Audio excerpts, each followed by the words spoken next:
Bismillahirrahmanirrahim. Subhanaka la ilma lana illa ma 'allamtana innaka antal alimul hakim. Allahumma shalli wa sallim ala sayyidina Muhammad wa ala alihi wa sahbihi ajmain. Amma ba'du.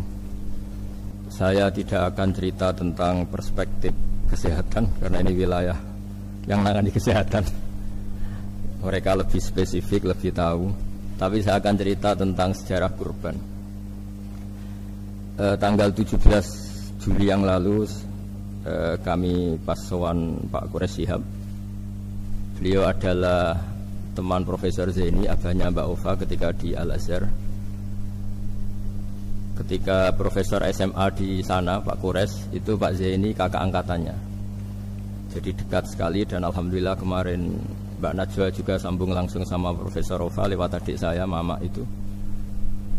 Dan ini itu Bufa, sangat penting ya. Jadi kalau dalam tradisi agama itu silaturahim adalah menyambung sesuatu yang seharusnya tersambung.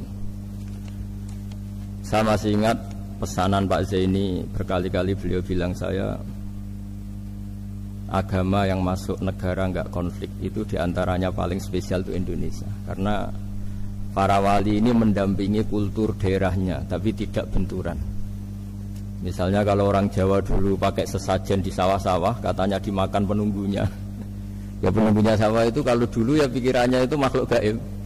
Di era modern ya penunggunya itu ya kambing, ayam itu. Jadi ya memang yang makan itu akhirnya. Tapi dulu itu aneh diistilahkan dimakan penunggunya.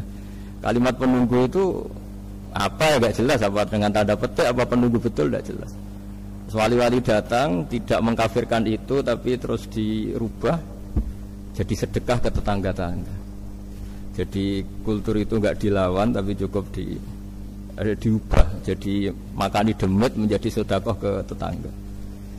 Nah, cerita kurban juga seperti itu. Dulu tokoh-tokoh Quraisy penunggu Ka'bah itu dulu sudah ndak tauhid, sudah musyrik kalau dalam bahasa agama. Itu di mana-mana termasuk kebutuhan pokok manusia itu kalau kumpul-kumpul itu makan-makan. Itu mulai dulu. Terus korbannya itu ya pasti perempuan mulai dulu. Jadi hanya bagian masak, boleh makan nanti ngenteni luwian itu, ngenteni bekas-bekasnya.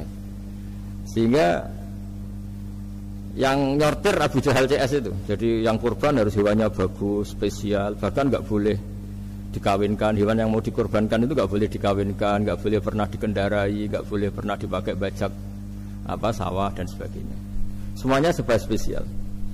Nanti dikorbankan di Ka'bah, yang dijual Ka'bah.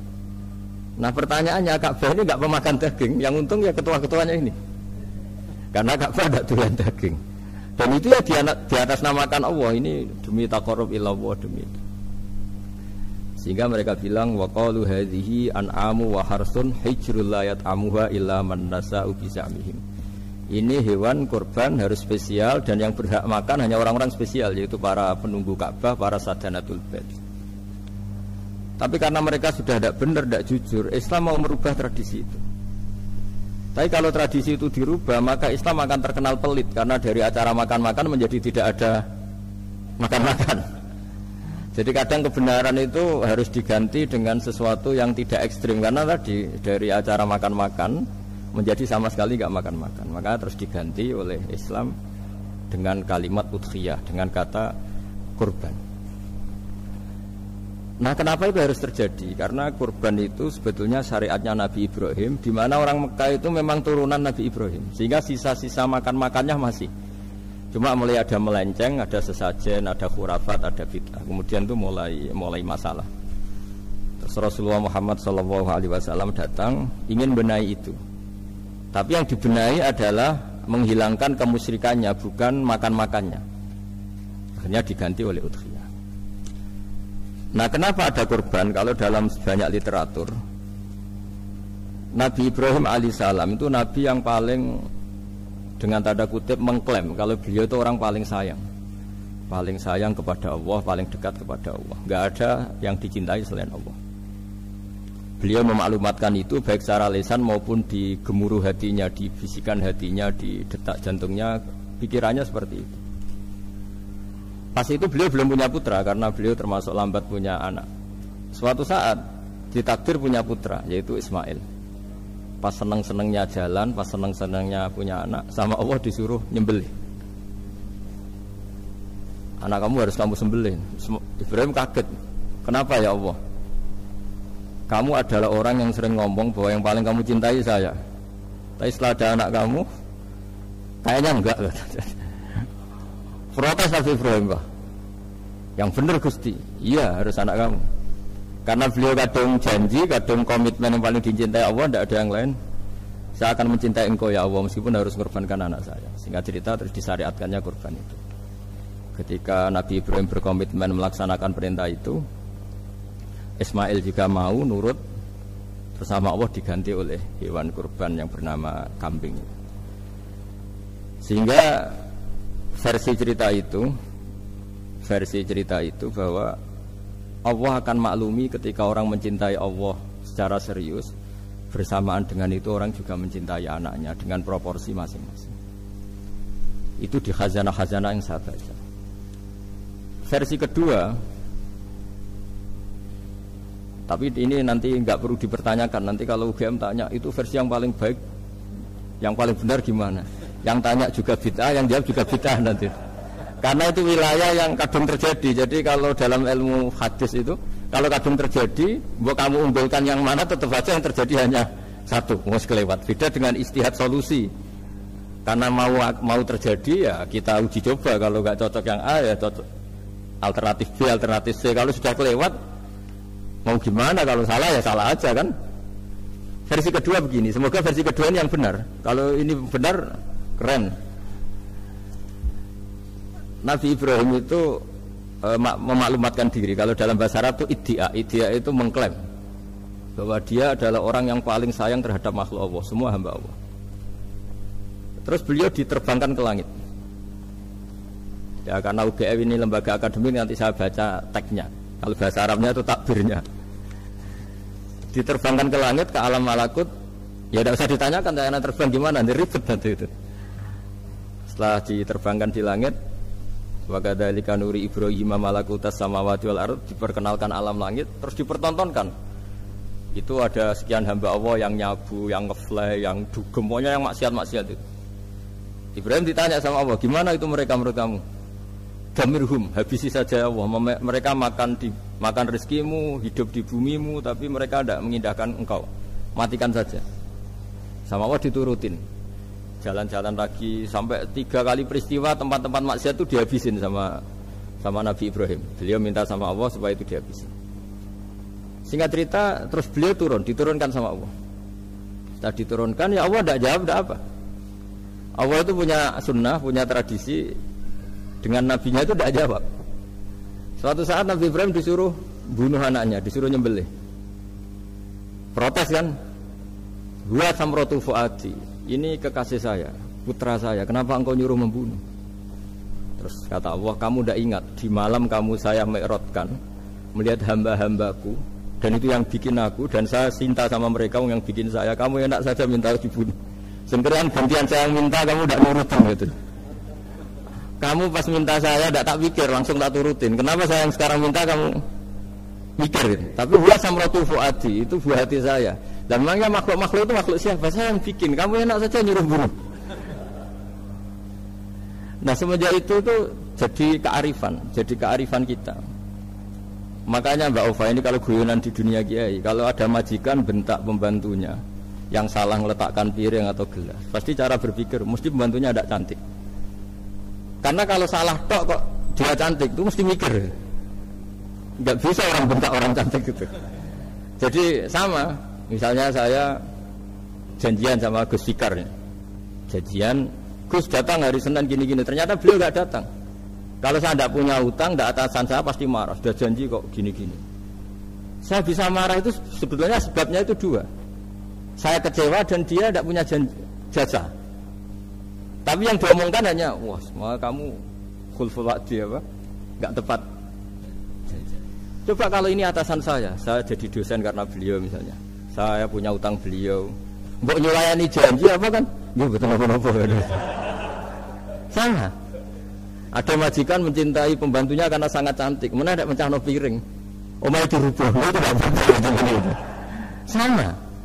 Makanya ada guyonan di dunia kiai itu, ada anak perempuan, kan nggak lazim ya, perempuan pakai GL Pro kalau dulu, mungkin sekarang pakai Ninja, pakai celana jin. Siapa itu? Wong luput suwo itu. Siapa itu perempuan kok gitu? Ini ponakane jenengan Bang. Astagfirullah, muga-muga pangeran nyepuro. Jadi langsung rubah dari maksudkan menjadi ndak karena keluarga. Nah, jangan-jangan kebencian kita pada maksiat itu oke, kita wajib benci maksiat, tapi tetap ada catatannya. Yang maksiat itu tidak orang yang terkait dengan kita. Coba kalau yang maksiat itu orang yang terkait dengan kita, itu anak kita, ponakan kita, mungkin istri kita, paling mintanya ya Allah ampuni.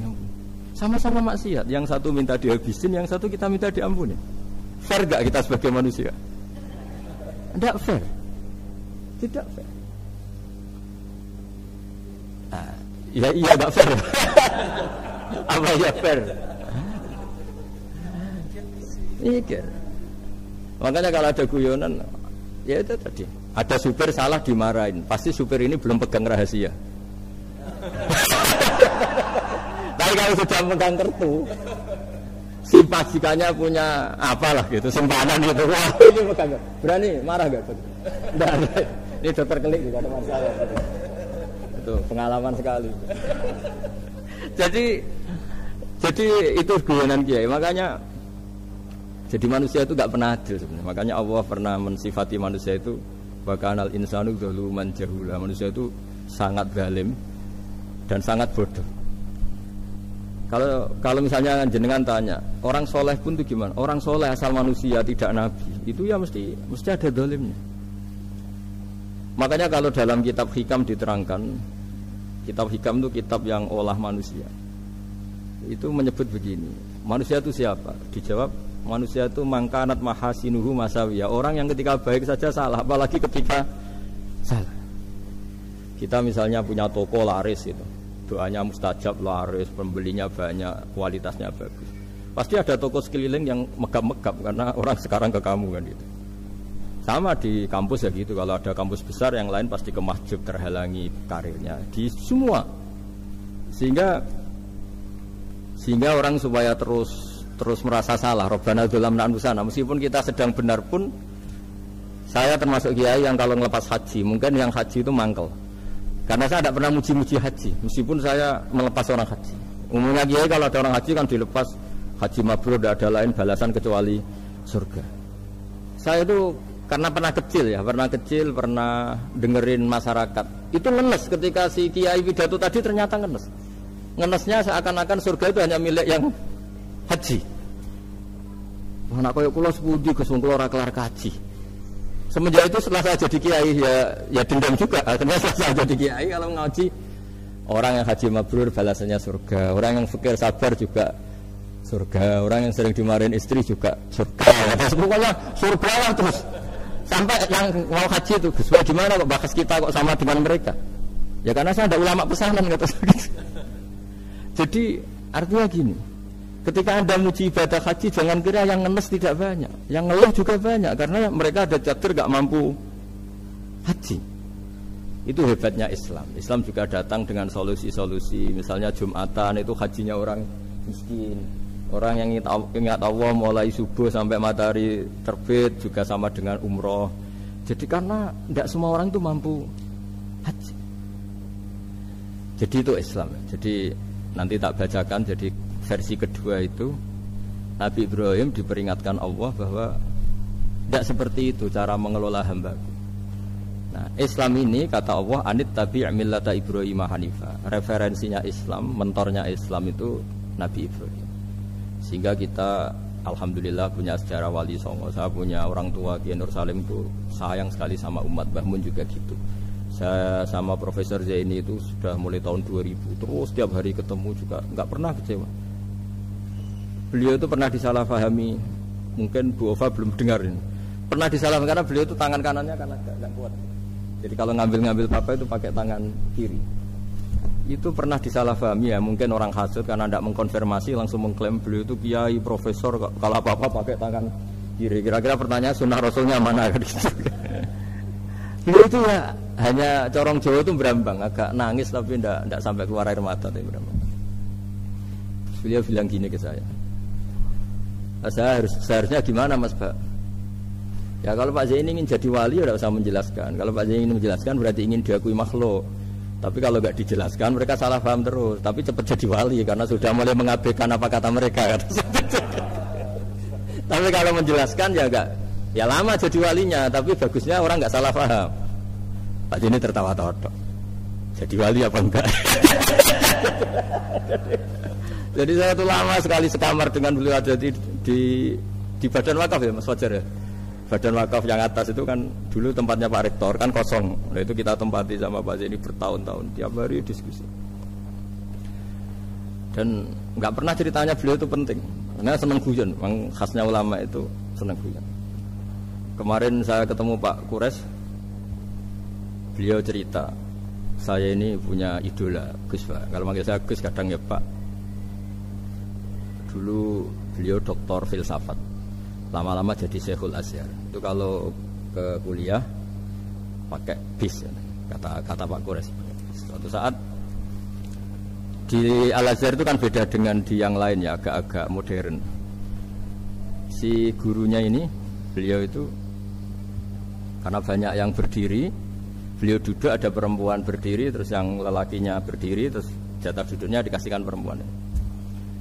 Perempuannya itu pakai pakaian yang agak minim, agak seksi lah agak minim. Terus si Syekhul Azhar tadi saat itu belum Syekhul Azhar, punya 2 permen.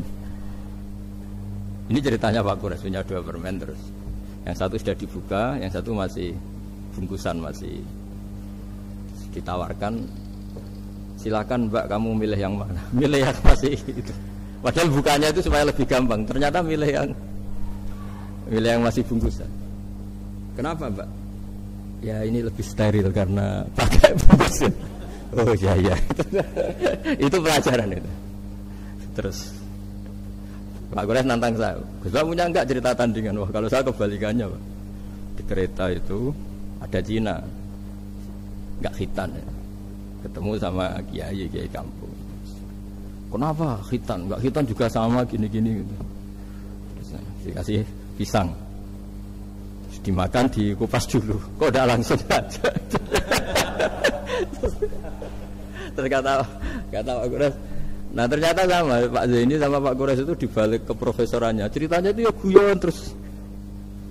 Karena memang agama ini itu kalau masalah kebenaran itu serius. Tapi dibalik kebenaran ini yang perlu dicatat oleh semua yang mencintai agama ini, bahwa Allah itu tidak butuh taat kita. Dan Allah tidak akan gagal sebagai Tuhan karena maksiat kita. La tanfa'uhu ta'atuhum wa la tadurruhu maksiatuhum. Allah tidak akan ngefek ketika semua orang taat ya gak ngefek, semua orang maksiat juga gak ngefek. Karena Allah ini zat yang punya eksistensi sejati, sehingga hubungan kita dengan Allah itu tidak ngefek ke Allah, tapi ke kita sendiri. Sehingga mereka lebih rileks karena nggak merasa harus mati-matian bela Allah. Allah tetap Al-Qayyum, zat yang bisa berdiri sendiri. Sehingga di kitab-kitab itu ada bab namanya Mizahun Nabi, guyonan-guyonan Nabi. Itu ada babnya sampai di kitab Ihya, di kitab banyak lah gitu. Masyhur itu suatu saat ada orang sepuh sowan ke Nabi karena sudah sepuh.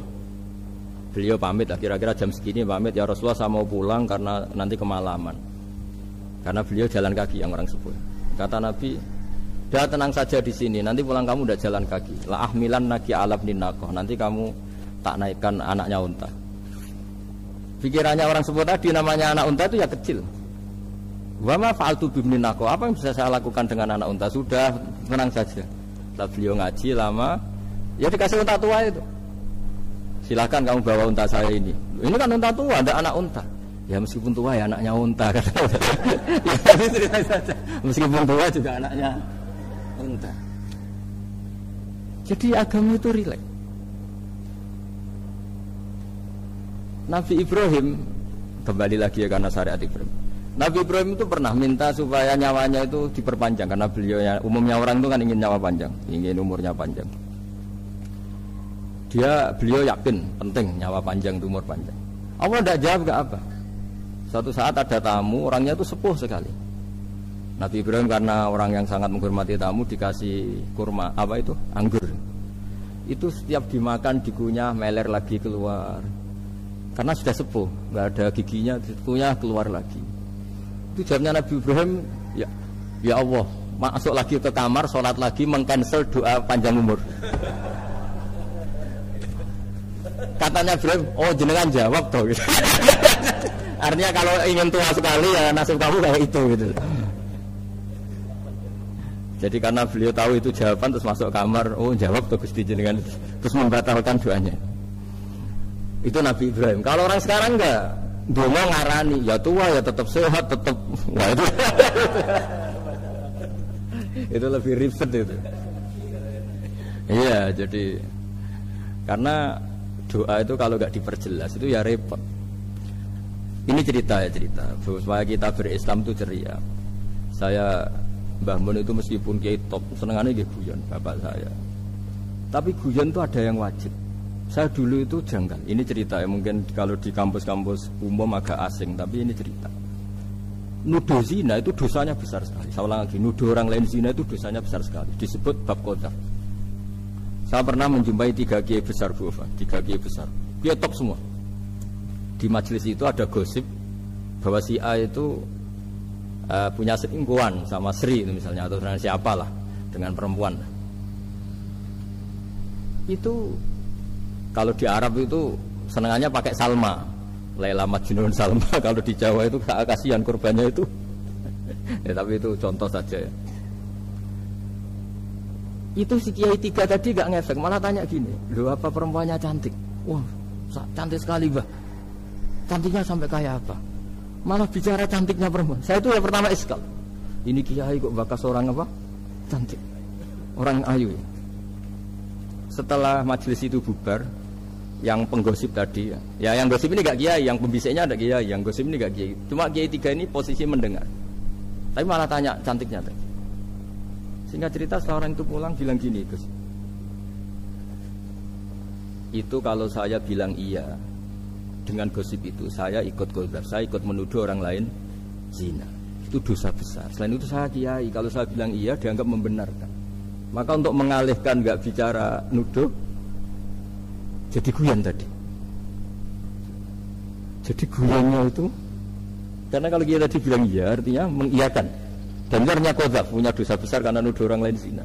Diperparah dia kiai besar, kan orang menjadi percaya karena yang ngomong bukan penggosip lagi, tapi ya, maka dialihkan tadi, loh ayo nucung gitu. Sampai segitunya kearifan.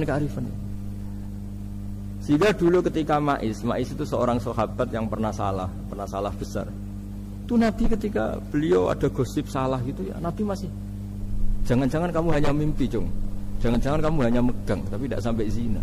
Sampai terakhir Nabi tanya, afi aklikaseun, jangan-jangan otak kamu itu sudah agak error. Saking gak inginnya Nabi mempercayai hal-hal seperti itu. Nah problem kita di zaman sekarang justru kadang nyari-nyari supaya tahu buktinya. Yang dulu para orang soleh menghindari bukti itu supaya nggak suudzon, sekarang orang mencari-cari bukti. Padahal itu dilarang, wala tajassasu, orang nggak boleh mencari-cari kesalahan orang lain. Nah itu kearifan yang saya dapatkan dari Bapak, dari Mbah Mun, dari Pak Zaini, dari Pak Gures. Mereka orang-orang yang luar biasa menghindari ngomong penting. Sekarang itu orang banyak yang sering ngomong penting. Sebenarnya itu malah salah. Karena kalau ngomong penting itu vonis terhadap orang lain. Tapi kalau kamu rileks, tidak. Nabi dulu tuh rileks sekali. Ketika beliau ngaji gini, terus ada pemuda lewat bawa cangkul mengabaikan pengajian Rasulullah. Banyak sahabat bilang, celaka orang itu, ada Nabi ngaji kok tidak ikut. Jawabannya Nabi unik. Jangan-jangan dia punya keluarga yang harus kerja, dan kalau harus kerja untuk nafkah keluarganya itu juga ibadah. Itu ya sunnah saya. Jadi Nabi rileks saja, tidak tersinggung, tidak. Nah, kenapa kita butuh rileks? Karena kebenaran sekali dipaksakan itu jadinya benturan. Itu wali-wali Songo itu dulu sudah berpikir seperti itu. Sehingga Pak Zaini yang sering ngendikan sama saya, kita ini bisanya mengikuti Mas Bah, kalau manggil saya Mas, tidak bisa benturan. Sehingga tadi ada modifikasi dari sesajen menjadi sedekah, dari apa menjadi apa. Jadi tidak langsung benturan. Dan itu khazanahnya bacaan-bacaannya banyak sekali, termasuk peristiwa Udhiyah tadi. Jadi dulu kurban itu dipakai ajang orang-orang tokoh Quraisy supaya dapat daging yang bagus, di atas namakan Ka'bah. Jadi agama ini dijual mulai dulu. Sekunane kuno agama ini dijual. Dan agama mulai dulu ya prospek. Ka'bah itu bisa menyedot wisatawan berapa, wisata religi. Sehingga dulu ada Ka'bah tandingan, perhitungannya juga ekonomi. Jadi mulai dulu itu ya sudah seperti itu. Mau apa memang Allah bikin dunia seperti ini. Jadi dulu, mulai dulu agama itu ya, sampai orang Yahudi gak mau iman sama Nabi ya pikirannya sederhana. Kalau saya tokoh banyak yang sowan, banyak yang ngasih-ngasih. Kalau saya ikut Muhammad, saya anak buah, yang ngasih saya siapa? Jadi perhitungannya juga ekonomi. Jadi ketika Abraham mau bikin apa Ka'bah tandingan, itu perhitungannya juga ekonomi. Jadi ribet kan memang kalau manusia itu sudah ribet. Tapi Islam ini datang bukan untuk itu, tapi memaklumi itu. Itu hebatnya Nabi Ibrahim. Ketika beliau berdoa, ya Allah, keluarga kami saya tempatkan di Mekah. Rabbana liyuqimus sholata faj'al af'idatam minan nasi tahwi ilaihim warzuqhum minas samarat. Cuma menurut Islam dibalik, ya Allah, kita ini ingin anak-anak kami ini bersujud kepada Engkau, ingin anak-anak kami ini melakukan sholat. Tapi mereka ini manusia yang untuk ketahanan hidupnya butuh makan, butuh rizki, butuh ekonomi. Maka tolong ekonominya dijaga ya Allah. Jadi dibalik, demi sholat menjaga ekonomi. Jangan dengan demi ekonomi meninggalkan sholat. Jadi dibalik, jadi demi sholat menjaga ekonomi. Juga termasuk menjaga politik. Andaikan tidak ada orang Islam yang cakap politik, terutama yang soleh-soleh, kemudian negara bikin aturan ala mereka, sholat dianggap larangan, pengajian dengan larangan, juga repot. Makanya mulai dulu kiai-kiai itu ya politik, karena nggak ingin negara ini diatur oleh orang yang anti sholat, anti agama. Karena kalau negara terserah yang sedang jabat, kemudian yang jabat tidak soleh, bisa nganggap maksiat-maksiat tidak ilegal, yang pengajian justru ilegal. Nah, di sini kenapa banyak orang-orang soleh dulu ya rata-rata ya berpolitik mulai sebelum kemerdekaan sampai setelah kemerdekaan. Jadi itu ada filosofinya. Nah, bahwa ada oknum-oknum yang tidak seperti itu ya monggo, itu oknum. Tapi sebetulnya awal-awalnya kenapa banyak orang soleh yang politik, karena nggak ingin negara ini dipimpin oleh orang-orang yang anti agama, anti kebaikan.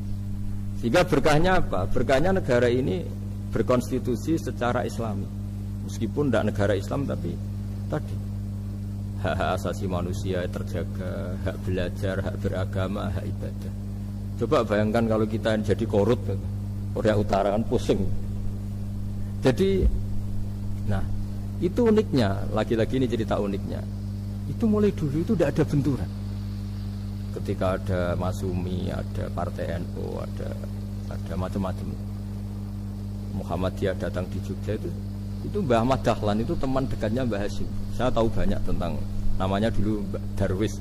Itu dulu ngajinya sama pernah buyut-buyut Qiyami di sini. Dulu ngaji Mbah Soleh Darat, Mbah Ahmad Dahlan sama siapa itu Mbah Hasyim. Ketika di Mekah yang Mbah Ahmad Dahlan ngaji Syekh Khotib Minangkabau itu ya sama Mbah Hasyim. Nah kebetulan Mbah Ahmad Dahlan hidup di Jogja yang zaman itu sudah khurafatnya kayak apa, karena ada sistem agama yang sangat, menurut beliau sangat jauh dari Islam yang murni. Terus beliau revolusinya seperti itu. Yang Mbah Hasyim nempat di Jombang. Nah itu kan murni ilmu sosial, murni muqtadul hal. Terus beliau punya metode yang berbeda, tapi nggak masalah, mulai dulu nggak masalah. Kemudian yang, jadi kalau yang kadang-kadang memasalahkan tuh ya memang yang nggak tahu masalah. Sebenarnya dulu itu ya biasa aja, karena ya itu urusan metode, urusan. Saya teruskan masalah udhiyah. Jadi yang diceritakan Nabi Ibrahim tadi, bahwa benci seseorang kita atas namakan maksiat itu tidak segampang itu. Karena jangan-jangan kebetulan yang maksiat itu keluarga kita. Apakah kita punya kebencian yang sama saat yang maksiat itu keluarga kita, atasan kita, teman kita? Ya kayak tadi, kalau saya corong jodi belenjani janji, ada orang janji sama saya nggak tepat waktu, saya bisa marah, itu pasti sebabnya jelas. Itu bawaan saya nggak berjasa sama saya. Kalau kata dokter Gelik nggak cantik ya. Tapi kalau itu orang yang misalnya rektornya bilang, maaf ya saya tidak bisa datang hari ini, tidak apa-apa. Pasti manut itu. Atau yang nyelani janji kiai itu, cuma ngurus itu teko itu. Ini bukan apa-apa. Gayane aja kita marah karena full wadi apa ingkar sama. Intinya Nabi Ibrahim itu coba kalau yang maksiat itu anak kamu berharap saya ngasih tobat kan, bukan langsung tak habisin kan. Intinya Allah ingin bilang ke Nabi Ibrahim, andai kan yang maksiat itu anak kamu, ingin saya menghabisi apa tak kasih tobat? Ya kasih tobat ya. Ya seperti itu saya yang bikin. Maka di Al Azhar sana kalau cerita orang-orang alim itu masyhur. Ada tempat maksiat mau dihabisin sama orang-orang yang sangat keras. Ketemu Syekh Mutawalli Sa'rawi, ditanya, andai kan mereka mati saat maksiat, itu mereka ke surga apa ke neraka? Ya ke neraka. Terus ditanya sama Syekh Mutawalli, kalau mereka ke neraka, akan adzalika muradan Nabi? Apa seperti itu yang digandaki Nabi, umatnya mati terus masuk neraka karena belum tobat? Tidak, Nabi inginnya mereka tobat dulu. Ya sudah, jangan dihabisi. Kamu berproses ikut mentobatkan mereka. Kebetulan ini mau mendengar. Jadi kita lunak, kita baik itu ya semuanya ingin la'allahum yarji'un, semoga mereka kembali, mereka tobat. Bukan lunak dengan arti mengakui maksiat itu satu kebaikan, itu yang bahaya. Kalau lunak sampai mengakui itu apa maksiat itu kebaikan, itu bahaya. Tapi kita lunak karena kita ingin berproses untuk bertobat. Karena tadi kalau kita punya nurani itu mesti, andai kan yang maksiat itu anak kita atau teman dekat kita atau orang yang berjasa sama kita, apa kita bisa tegas? Kira-kira gimana? Bisa kamu tegas sama anak kamu? Berat. Ditantang minggat saja pusing. Ya makanya terus, nah ini saya baca teks aslinya ya supaya mungkin sebagian yang punya kitabnya atau memang punya tradisi akademik supaya mendengar ini. Saya baca ini versi yang kedua ini di kitab Hikam. Kitab Hikam juga termasuk kitab pegangan para kiai, halaman 4 juz 2. Diredaksikan gini, waqad adzabahu ta'ala, ini masih tentang kurban. Waqad adzabahu ta'ala khalilahu Ibrahim fi ba'di mawatinihi al-azimah. Jadi Allah kalau dalam bahasa Arab memberi teguran itu namanya takdib. Makanya kalau orang nakal itu, kalau orang Jawa bilang kurang ajar. Sebenarnya ajar itu kan tahun ajaran baru. Ajar itu kan barang baik. Ya kan disebut tahun ajaran baru. Pengajaran, ajar itu kan barang baik. Jadi kalau kurang ajar berarti kurang baik. Itu bahasa Arabnya orang yang kurang ajar perlu diajari. Itu kalau orang Arab bilang ditakdib. Diwarai toto kromo, diadabkan. Jadi belum punya adab diadabkan. Itu udah, tapi tentu Nabi Ibrahim nggak sampai kurang ajar. Ini kan cerita bahasa ya. Jadi kalau sebenarnya ajar itu udah buru-buru kurang ajar, berarti orang ini kurang pelajaran, kurang. Tapi di Jawa itu agak salah kaprah. Kalau kurang ajar itu ekstrim. Misalnya duduk di meja itu disebut kurang ajar. Sebenarnya tidak se-ekstrim itu. Saya teruskan ya. Terus wa 'allamahu kaifa yatakhallaqu bihadzal khuluqil karim inda tilaihi alal asrar. Terus kan anak Ibrahim annahu arhamul khalqi qol farafa'ahu wa ta'ala hatta asyrafa ala ahli ardi. Nabi Ibrahim diterbangkan ke langit sehingga melihat di bumi yang maksiat-maksiat itu. Faqala ya rabbi damirhum, habisi saja. Terus faqala wa ana arhamu bi ibadi minka ya Ibrahim ihbit fala allahum yatubun wa yarjiun. Jadi setelah permintaannya semua dikabulkan, dihabisin sama Allah, terakhir cobalah kamu sekali-kali dakwah ke mereka. Kamu belum pernah dakwah kok tahu-tahu minta mereka dihabisin. Coba kamu dakwah, jangan-jangan mereka mau kembali. Nah terus sebagian cerita itu terus diteruskan ketika suatu saat Ibrahim akhirnya diminta menyembelih putranya. Inni arafil manami anni atfahu kafangdur madza tara falamma tashammara lidzalik wa akhadha sikin biyadi qala Allahumma hadza waladi wa samratu fuadi wa habbun nasi ilayya. Ya Allah, ini buah hatiku, ini orang paling saya cintai, kenapa engkau menyuruh ini supaya saya bunuh? Terus beliau dijawab sama Allah, ama ta'lamu anni rahimun bi ibadi kama anta syafiqun bi waladik. Fa idza sa'altani ihlaka 'abdi as'aluka dzabha waladik wahidan bi wahidin. Jadi kalau dulu kamu minta supaya hamba saya tak habisin karena maksiat, Sekarang saya juga minta kamu menghabisi anak kamu. Tapi ini kan anak saya, sama itu hamba saya yang bikin juga saya. Nah semenjak itu Ibrahim dianggap sebagai bapak kasih sayang. Karena semenjak itu terus beliau orang yang paling sayang. Sampai ada 3 nabi yang menjadi metodenya Rasulullah SAW sebagai mentornya. Kalau Nabi Nuh melihat kemaksiatan langsung bilang, Rabbi la tazar alal ardi minal kafirina dayyaru, habisi semua ya Allah. Tapi kalau Nabi Ibrahim apa? Faman tabi'ani fa innahu minni wa man asani fa innaka ghafurur rahim. Orang yang ikut saya ya karuan kelompok saya, dan yang sebelum ikut semoga engkau mengampuni. Tentu lewat proses dakwah, lewat proses.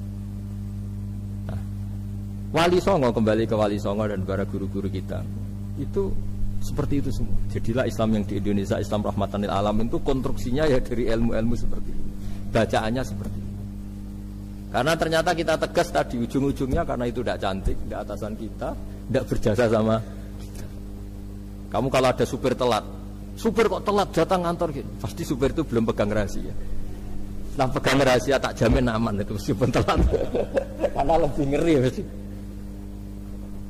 Artinya manusia itu kayak apa ngeklaimnya tegas, disiplin, objektif. Kira-kira iya apa enggak? Enggak lah kayaknya ya. Pasti tadi.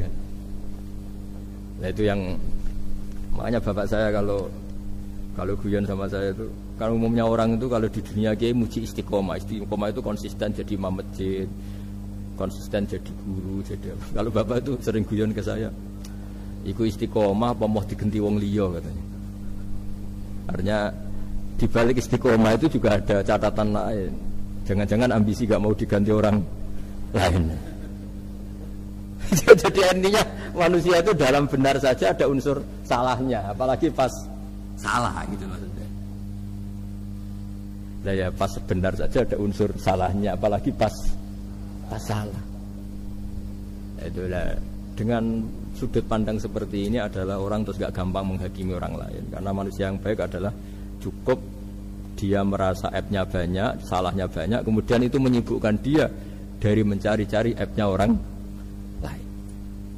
Makanya kalau dalam cerita Ibrahim alaihissalam, karena kurban itu identik dengan syariatnya Nabi Ibrahim.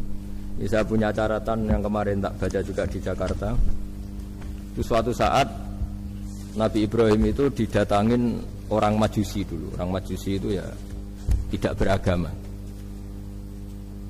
Singkat cerita Nabi Ibrahim itu terkenal kaya dan suka menghormati tamu. Dulu tamu itu sangat penting dihormati karena dulu nggak ada warung, terus padang pasir. Kalau sekarang itu ya wajib dihormati tapi tidak wajib-wajib banget. Karena banyak sudah marung di mana-mana. Sudah marung di mobilnya bawa apa? Bekal. Kalau dulu di padang pasir kalau tamu nggak dihormati bisa mati betul. Kadang 2 hari perjalanan itu nggak makan nggak apa karena di padang pasir warung nggak ada, nggak bisa ngopi-ngopi ya dulu. Sehingga kalau menghormati tamu dulu itu pahalanya luar biasa ngasih makan itu. Kalau sekarang ya pahalanya biasa aja karena ya tamunya makannya ya biasa aja karena sudah kenyang duluan itu. Singkat cerita orang ini datang ke Ibrahim minta dikasih makan. Nabi Ibrahim mengatakan kamu syaratnya harus Islam dulu, kalau enggak kasih makan. Karena Ibrahim itu seorang nabi dan beliau komitmennya seperti itu. Si tamu tadi putus asa. Akhirnya wala itu ya sudah meninggalkan Ibrahim. Setelah beberapa jangkah Allah bilang ke Nabi Ibrahim, orang itu umurnya berapa tadi bilang ke kamu? 50 tahun. Pernah enggak orang itu kelaparan? Kata Allah, enggak, baru ini kelaparan. Terus kata Allah, mundu khamsina sanatan nut'imuhu ala kufri. Falau nawal tahu lukmatan min ghairi antu talibahu bitahiri dinik lakana ahsan. Orang itu umurnya 50 tahun. Itu ya tak kasih makan padahal dia Majusi. Kamu baru diminta sehari saja minta syaratnya Islam. Terus itu ada di kitab apa Ar-Risalah Al-Qusairiyah di halaman 262. Jadi cuma dulu itu motifnya semuanya agama, bukan atas nama demokrasi atau kebebasan beragama. Karena dulu itu orang dulu itu kan saking sayangnya Allah apa-apa konstitusinya ya perintah Allah. Dan ternyata itu perintah Allah seperti itu. Akhirnya dipanggil. Kemana ya Majusi ke sini tak kasih makan. Terus Majusi kan kaget. Ada apa? Kenapa kamu rubah? Ditegur Tuhan. Iya, ditegur Tuhan. Jadi dan alhamdulillah saking simpatiknya orang Majusi tadi akhirnya masuk Islam. Sama itu kan mirip orang Yahudiyah atau Yahudi itu yang tanahnya itu diambil ya sama Amr bin As untuk perluasan masjid di Mesir. Ya ketika lapor ke Sayyidina Umar, ngiranya itu kan dibenarkan perluasan masjid, ternyata Umar belain yang Yahudi. Iya, yang punya tanah harus dikembalikan tuh haknya.